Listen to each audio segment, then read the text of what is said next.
சிந்தனைக்கு எட்டிய ஒரு ஸ்டோரி. ஒரு தோப்பில் வந்து வாழை மரத்துக்கு தென்னை மரத்துக்கு பெரிய ஈகோ காம்படிஷன் நடந்துச்சாம்.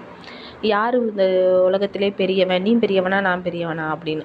அப்போதைக்கு வாழை மரம் சொன்னிச்சான், அதனுடைய பயன்கள் எல்லாம் எடுத்து சொன்னிச்சான்.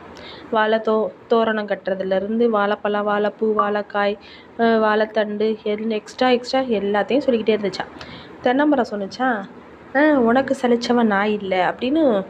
நான் வந்து தேங்காய் தரேன், இளநீ தரேன், எண்ணெய் தரேன், நார் தரேன், மட்டை தரேன், தட்டி கட்டுறாங்க எல்லாமே கயிறு என்னிட்டேருந்து நிறையா மெட்டீரியல் வந்து மக்களுக்கு யூஸ் ஆகிக்கிட்டு இருக்கு. நான் தாண்டா பெரியவன் அப்படின்னு சொல்லிட்டு பயங்கர ஒருத்தருக்கு ஒருத்தர் ஒரே ஆர்கியூமெண்ட். என்ன நான் தாண்டா பெரியவன் அப்படின்னு சொல்லிட்டு.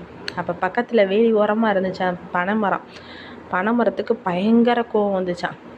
டேய் கம்முன்னு இருங்கடா, 2 பேரும் நானும் பார்த்துட்ருக்கேன், அப்போலேருந்து ஓவர் ஆர்கியூமெண்ட் பண்ணிக்கிட்டு இருக்கியே, நீ பெரியவனா 4 நாள் தண்ணி ஊற்றாமல் முதலாளி விட்டாருன்னா நட்ட இடம் தெரியாமல் காணாமல் போயிடுவீங்க.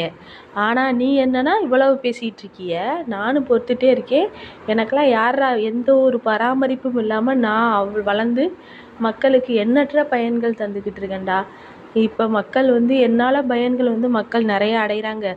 நானும் தான் கிழங்கு தர்றேன், பழம் தர்றேன், மட்டை தர்றேன், வீடு கட்டுறதுக்கு கைமரம் தர்றேன், அழகு சாதன பொருட்கள் தர்றேன், பதனி தர்றேன், கருப்பட்டி தர்றேன், என்னக்கிட்டையும் எக்ஸ்ட்ரா இருக்குடா பயன்கள்.